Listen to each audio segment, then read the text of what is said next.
Hello दोस्तों, Ashwini Tiwari chemistry classes में आपका स्वागत है। मैं अश्विनी तिवारी आज आपको केमिस्ट्री पढ़ाऊंगा।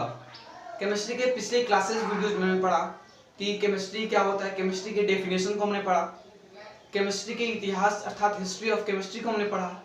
और आज की वीडियो में हमें क्या पढ़ना है, history of chemistry. History of chemistry के बाद जो है क्लासिफिकेशन ऑफ केमिस्ट्री, हमें आज उसे पढ़ना है, classification of chemistry. Classification of chemistry, जिसमें हमें पहला जो क्लासिफिकेशन पढ़ना है वो क्या पढ़ना है, हमें जो पहला जो पार्ट है वो पढ़ना है हमें ऑर्गेनिक केमिस्ट्री। दूसरा जो है दूसरा पढ़ना है हमें इनऑर्गेनिक केमिस्ट्री। और जो तीसरा पढ़ना है वो फिजिकल केमिस्ट्री। ठीक है, फिजिकल केमिस्ट्री। वैसे में तो जो क्लासिफिकेशन ऑफ केमिस्ट्री होता है वो अनेक प्रकार के होते हैं, उसे अनेक भागों में बांटा। जैसे मान लो जो आपके पार्ट हैं, मान लो पहला हो गया बायोकेमिस्ट्री होता है, एक बायोकेमिस्ट्री। दूसरा हो गया आपका हो गया वार केमिस्ट्री। तीसरा हो गया आपका न्यूक्लियर केमिस्ट्री। ठीक है, चौथा हो गया आपका ड्रग मतलब होता है औषधि, दवा। ठीक है, ड्रग्स केमिस्ट्री। ठीक है, पांचवा हो गया आपका सॉइल केमिस्ट्री, मृदा। ठीक है, सॉइल केमिस्ट्री। ठीक है, जो आपका छठवा हो गया आप ले लो इससे स्पेस केमिस्ट्री अर्थात अंतरिक्ष रसायन। छठवा ले लो, सातवां ले लो आप। इस प्रकार अनेक केमिस्ट्री का अनेक पार्ट्स होते हैं। ठीक है, बट हमें यहाँ पे केवल और केवल तीन पार्ट्स में हमें सबको पढ़ना है। ठीक है, और हम जब आगे जाएंगे तो क्या होगा, हमें ये सारे पार्ट्स मिलेंगे। ठीक है, इंटरमीडिएट के लेवल में या बीएससी के लेवल में मिलेगा हमें। ठीक है, लेकिन हमें आज केवल 11th के सिलेबस में हमें केवल 3 पार्ट्स को ही पढ़ने हैं। ठीक है, एक होता है ऑर्गेनिक, इनऑर्गेनिक और फिजिकल, जिसमें आज जानेंगे हम ऑर्गेनिक केमिस्ट्री क्या होता है।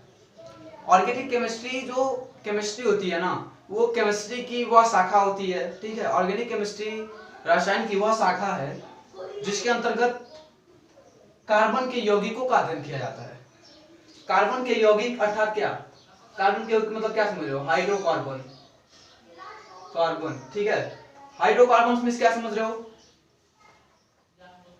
हाइड्रोकार्बन में मान लो आपका असंतृप्त हुआ और संतृप्त। ठीक है, इसमें चेन्स को पढ़ना है, श्रृंखला को पढ़ना है। ठीक है, या हम कह सकते हैं कि जो केमिस्ट्री होती है ना, वो सारी आईयूपीएससी जो पद्धति होती है वो सारी क्या है, केमिस्ट्री यानी अर्थात ऑर्गेनिक केमिस्ट्री है, कार्बनिक रसायन है। इसे हिंदी में हम बोलते हैं कार्बनिक रसायन। जो इसके अंतर्गत सारे हाइड्रोकार्बन्स का अध्ययन किया जाता है। ठीक है, इस प्रकार जितने हम आईयूपीएससी नेम से जितने हम नेम्स निकालते हैं, ठीक है, ये सारी किसके, जैसे एल्केन हुआ, एल्काइन हुआ, एल्कीन हुआ। ठीक है, अर्थात अल्कोहल हुआ, ईथर हुआ, बेंजीन हुआ। ठीक है, ये सारे किसके अंतर्गत आएंगे, ये सारी आपकी केमिस्ट्री के अंतर्गत आएंगी। ठीक है, ऑर्गेनिक केमिस्ट्री के अंतर्गत। अब देखिए दूसरा जो हुआ इसमें है इनऑर्गेनिक केमिस्ट्री। ये क्या होता है, अब हमें ये जानना है।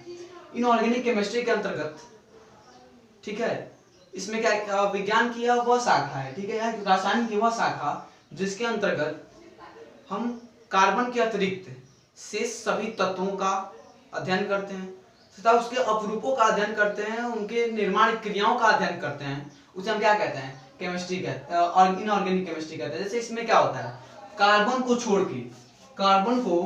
के हम क्या करते हैं, सारी चीजों का अध्ययन करते हैं। ठीक है ना, ये क्या होता है, इनऑर्गेनिक केमिस्ट्री होता है। जैसे इसमें इसके एग्जांपल से मान लो धातुओं का निष्कर्षण हो गया, किसी धातु का निष्कर्षण करना है हमें, तो ये किसके अंतर्गत आएगा, आपका इनऑर्गेनिक केमिस्ट्री के अंतर्गत आएगा।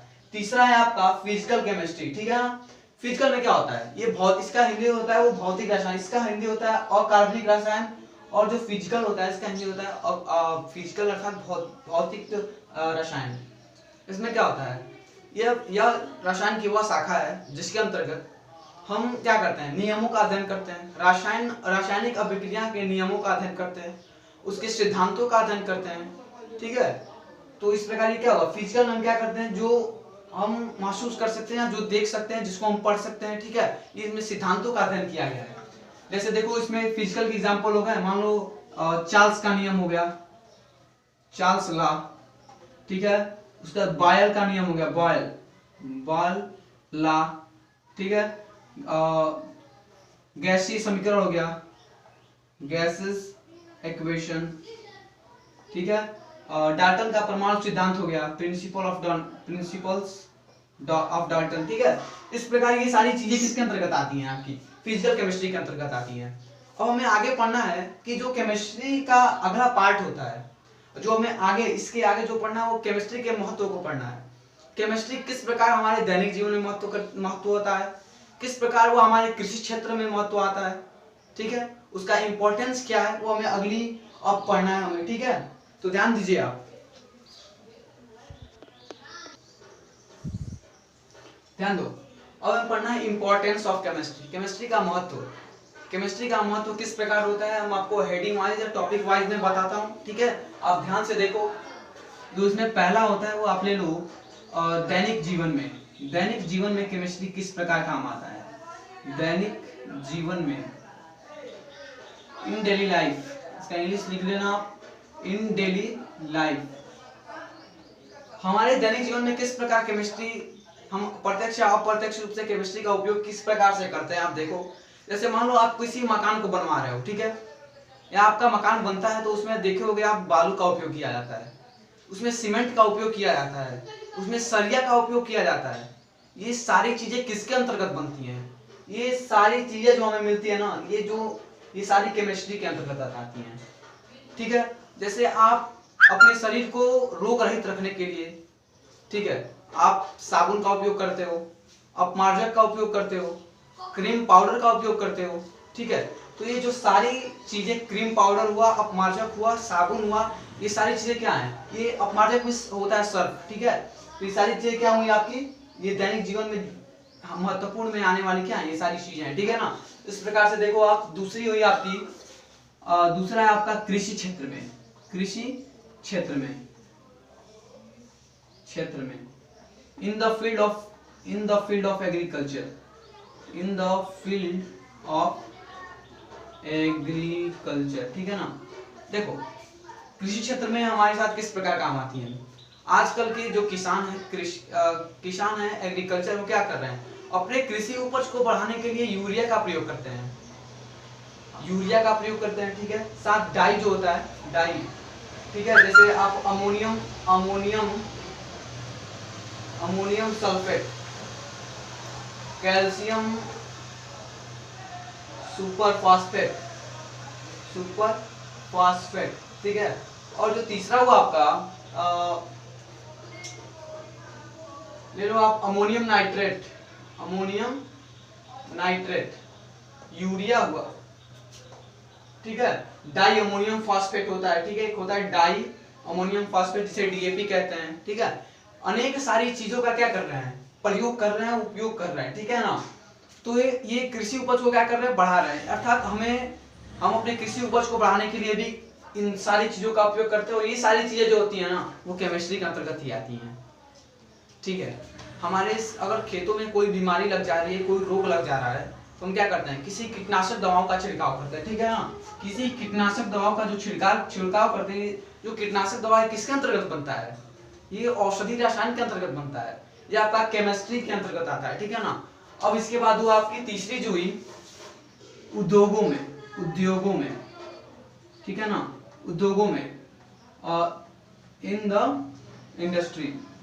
इंडस्ट्री में किस प्रकार काम आता है। देखो इंडस्ट्री में केमिस्ट्री का बहुत बड़ा योगदान है, ठीक है ना। जैसे कि इंडस्ट्री में कई सारी चीजें बनाई जाती हैं, जैसे रबड़ हुआ, ठीक है, कांच हुआ, ठीक है, या उसमें आप मान लो ऊन हुआ, टेरिलिन हुआ, ठीक है। ये सारी जो चीजें होती हैं, ये सारी चीजें केमिस्ट्री के अंतर्गत ही बनाई जाती है। संश्लेषित रबड़ हुआ, ये जो होता है सारी उद्योगों में केमिस्ट्री का बहुत महत्वपूर्ण योगदान है। और जो उद्योग होता है ना, ये किसी देश के अर्थव्यवस्था को बढ़ाने के लिए इसका महत्वपूर्ण योगदान है, ठीक है ना। इस प्रकार केमिस्ट्री उद्योगों में बहुत महत्वपूर्ण भूमिका निभाती है। अब जो चौथा हुआ वो आपका हुआ औषधि में, औषधि के रूप में, या in the field of drug, औषधि के क्षेत्र में। औषधि के क्षेत्र में किस प्रकार हमारे काम आता है, तो मान लो जैसे आज अगर दवा ना रहे ना तो काफी लोग अपने उम्र से, अपने जो जितना जीना है ना उससे 10 साल पहले ही आदमी मर जाएंगे, 20 साल पहले ही मर जाएंगे। लेकिन आज वैज्ञानिकों, साइंटिस्टों ने, जो केमिकल साइंटिस्ट हैं, जो केमिस्ट्री के साइंटिस्ट हैं, वो अनेक सारी ऐसी दवाओं का आविष्कार कर चुके हैं कि जितनी आपकी जीने की मतलब क्षमता है उतनी आप जी सकते हो, ठीक है ना। तो जैसे मान लो कैंसर की दवा बनाई गई, कैंसर की एक दवा है, कैंसर की सिस्प्लाटिन, और जो दूसरी दवा है वो क्या है, टैक्सोल, ठीक है ना। ये दो दवाएं हैं जो कैंसर के काम आती हैं, सिस्प्लाटिन और टैक्सोल, ठीक है। एड्स की दवा है आपकी, एड्स की छोटे मोटे आराम हुई, एड्स कर देती है आराम एड्स को। इसमें हुआ आपका HCQ का उपयोग अभी देखो आप कोरोना के कहर में HCQ कितना महत्वपूर्ण भूमिका निभाया है, ठीक है। कितने लोग इसको खरीदे हैं, आयात निर्यात सारे देश, भारत ने सारे देश को आयात निर्यात किया, ठीक है। इसका फुल फॉर्म होता है हाइड्रोक्लोरोक्विन, ठीक है, हाइड्रोक्सीक्लोरोक्विन। तो देखो ये सारी चीजें किसके अंतर्गत आती हैं, औषधि रसायन के अंतर्गत आती हैं। इस प्रकार औषधि में भी रसायन का एक महत्वपूर्ण योगदान है, ठीक है। अब जो पांचवा हुआ वो परिवहन के क्षेत्र में,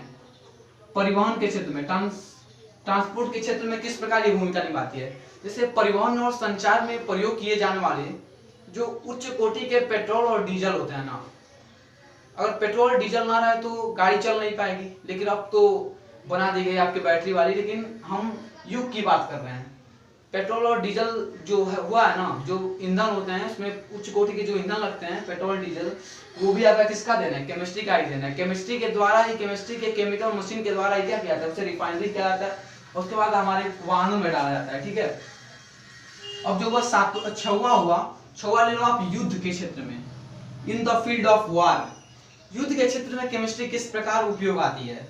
जैसे अनेक देश हैं, जैसे यूरेनियम हुआ, थोरियम हुआ, ठीक है, आदि के सहायता से क्या कर रहे हैं, अपने आप को मजबूत बना रहे हैं, ठीक है। जैसे मान लो उसकी सहायता, यूरेनियम, थोरियम आदि के सहायता से क्या कर रहे हैं, परमाणु बम बना रहे हैं, हाइड्रोजन बम बना रहे हैं, न्यूट्रॉन बम बना रहे हैं, अनेक प्रकार की मिसाइलें बना रहे हैं, ठीक है, बारूद का ढेर कर रहे हैं। ये सारी किसके अंतर्गत आती हैं, ये सारी चीजें केमिस्ट्री के अंतर्गत तो आती हैं, ठीक है। अब हमें क्या पढ़ना है, केमिस्ट्री के उपयोग को हमने पूर्णतः जान लिया, ठीक है, कंप्लीटली हमने समझ लिया। अब हमें क्या पढ़ना है, अब हमें इसके बाद पढ़ना है कि पदार्थ क्या होता है, ठीक है ना, पदार्थ की अवस्थाओं को पढ़ना है, पदार्थ के वर्गीकरण को हमें पढ़ना है, ठीक है। तो ध्यान दो आप। हेलो दोस्तों, अब हमें पढ़ना है कि जो द्रव्य पदार्थ होता है, मैटर, जैसे पदार्थ को हम द्रव्य भी कह सकते हैं और उसे हम अंग्रेजी में मैटर कहते हैं, ठीक है ना। मैटर क्या होता है हमें ये जानना है, ठीक है ना। कि तो मैटर के अगर डेफिनेशन की बात की जाए तो आप कह सकते हो कि वह वस्तु या प्रत्येक वह वस्तु जिसमें क्या होता है, जो स्थान घेरता है तथा जिसमें कुछ भार होता है, ठीक है ना, वो क्या होता है, द्रव्य होता है, ठीक है। या अगर आपको दूसरे शब्दों में कहना है तो आप कह सकते हो कि प्रत्येक वह वस्तु, ठीक है ना, जिसको हम क्या अपनी ज्ञानेंद्रियों से महसूस कर सकते हैं, या उसे हम देख सकते हैं, सुन सकते हैं, महसूस कर सकते हैं, ठीक है ना। जैसे मान लो पदार्थ क्या होता है, जिसमें कुछ भार होता है, जिसमें कुछ क्या होता है, जैसे मान लो ये हम अपने हाथ में मार कर लिए हैं, ठीक है, इसमें मैंने देखा कि इसका कुछ आकार है, ठीक है ना, इसमें मैंने देखा इसमें कुछ भार है, तो क्या हुआ, ये पदार्थ हुआ। हमारे आसपास की जितनी भी सारी चीजें दिखाई देती है ना, ये हमें एक बोर्ड दिखाई दे रहा है, ठीक है ना, ये क्या है, पदार्थ है। देखो इसको हम ज्ञानेंद्रियों से महसूस किस प्रकार कर रहे हैं, जैसे देखो ये मेरे हाथ में, इसे मैं देख रहा हूँ, तो ज्ञानेंद्रिय आँख है हमारी, तो इसे हम क्या देख सकते हैं, ठीक है ना। देखो हमारे आसपास कुछ आवाजें सुनाई देती हैं, ठीक है, किसी द्रव्य की आवाजें सुनाई देती हैं, जैसे देखो ये क्या हुआ, कुछ आवाजें सुनाई देती हैं हमें, तो इसको क्या कर रहे हैं हम अपने कान, ज्ञानेंद्रिय कान से क्या कर रहे हैं, और इसको हम महसूस कर रहे हैं, इसे हम क्या कर रहे हैं, सुन रहे हैं, ठीक है। या देखो इसको, इसमें क्या है, इसका यह स्थान घेर रहा है, देखो इस कितना स्थान घेरा, इतना ज्यादा स्थान घेर रहा है, ठीक है, इसमें कुछ भार है, तो क्या है, द्रव्य है, ठीक है ना। तो हम कह सकते हैं कि प्रत्येक वह वस्तु जो स्थान घेरता है तथा जिसमें भार होता है क्या होता है, द्रव्य होता है, ठीक है ना। प्रत्येक वह वस्तु जो स्थान घेरता है तथा जिसमें कुछ भार होता है वह द्रव्य होता है जिसको हम क्या कहते हैं ज्ञानेंद्रियों की सहायता से महसूस कर सकते हैं, ठीक है ना। जैसे अब अगर इसका जो डेफिनेशन होता है क्या होता है, matter is anything which occupies space or receive mass or weight, ठीक है ना। Matter is anything which occupies space, possessive mass or weight, ठीक है ना। जिसमें कुछ क्या होता है, जिसमें द्रव्य जो स्थान घेरता है, जिसमें द्रव्यमान या भार होता है, वो क्या होता है, द्रव्य होता है। और पढ़ना है क्लासिफिकेशन ऑफ मैटर, ठीक है ना, क्लासिफिकेशन, ठीक है ना, क्लासिफिकेशन ऑफ मैटर। ध्यान दीजिए आप, हम लोग पढ़ना है क्लासिफिकेशन ऑफ मैटर के बारे में।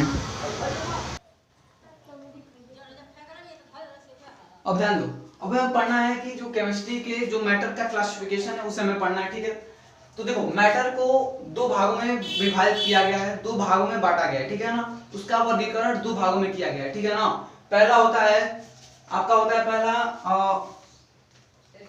भौतिक वर्गीकरण, ठीक है, भौतिक वर्गीकरण, इसको हम इंग्लिश में कहते हैं फिजिकल क्लासिफिकेशन, फिजिकल क्लासिफिकेशन।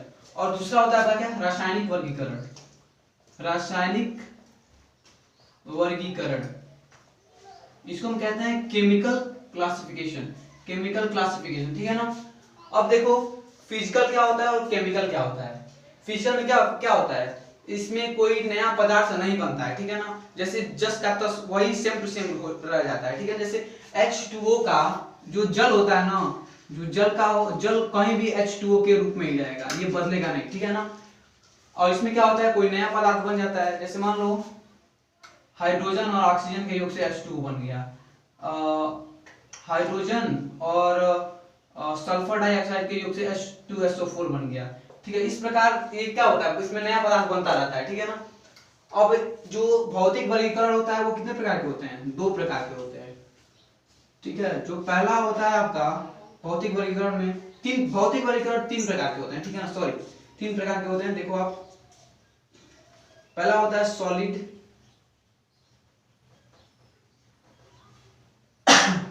ठोस, ठीक है। दूसरा होता है लिक्विड अर्थात द्रव, और तीसरा होता है क्या, गैस, गैस, ठीक है ना। गैस को गैस ही बोला जाता है, ठीक है ना। तो सॉलिड में क्या होता है, उसका आकार व आयतन दोनों निश्चित होता है, और द्रव्य में क्या होता है, मतलब ठोस में होता है आकार व आयतन दोनों निश्चित होता है। इसमें आयतन निश्चित होता है परंतु उसकी आकृति निश्चित नहीं होती है, और इसमें क्या होता है, इसमें आकार व आयतन दोनों निश्चित नहीं होता है, ठीक है ना। अब देखो रासायनिक वर्गीकरण में, रासायनिक वर्गीकरण को दो भागों में विभाजित किया गया है। पहला होता है आपका शुद्ध पदार्थ, शुद्ध पदार्थ, और दूसरा होता है आपका मिश्रण, ठीक है। शुद्ध पदार्थ क्या होता है, जिसमें उसके संघटक क्या होते हैं, समान होते हैं, जिसमें किसी अन्य तत्वों का मिश्रण नहीं होता है, ठीक है ना। इसमें क्या होता है, इसमें शुद्ध पदार्थ को दो भागों में विभाजित किया गया है फिर से। एक होता है आपका एलिमेंट और कंपाउंड, ठीक है ना, एलिमेंट और कंपाउंड। एलिमेंट को हम हिंदी में तत्व कहते हैं, और इसको क्या कहते हैं, यौगिक, ठीक है ना। अब देखो मिश्रण को दो भागों में विभाजित किया गया है फिर से। एक होता है समांगी मिश्रण, और दूसरा क्या होता है, विषमांगी मिश्रण, विषमांगी मिश्रण, ठीक है ना। इन सारी चीजों को हम कल डिटेल में पढ़ेंगे। मिश्रण क्या होता है, जैसे दो या दो से अधिक कोई भी पदार्थ मिला दिया जाए, ठीक है ना, उससे जो नया पदार्थ बनता है, जैसे चीनी और घोल हुआ, चीनी और पानी हुआ, मिला दिया जाए, क्या हुआ, एक विलयन बन के तैयार हो जाएगा, मिश्रण के अंतर्गत आएगा सारी चीजें, ठीक है। उसमें हमें समांगी विषमांगी पढ़ना है। सबसे पहले हम कल की वीडियो में हम सबसे फिजिकल केमिस्ट्री को पढ़ेंगे, रासायनिक वर्गीकरण अर्थात केमिकल, और उसके बाद इसके तीनों पार्ट्स को पढ़ेंगे हम, ठीक है ना। और उसके बाद इसमें शुद्ध पदार्थ को पढ़ेंगे, मिश्रण को पढ़ेंगे, और उसके बाद दोनों पार्ट्स को पढ़ेंगे, ठीक है ना। इस प्रकार आज का वीडियो समाप्त होता है। प्लीज दोस्तों मेरे इस चैनल को लाइक सब्सक्राइब जरूर कीजिएगा। थैंक यू, धन्यवाद।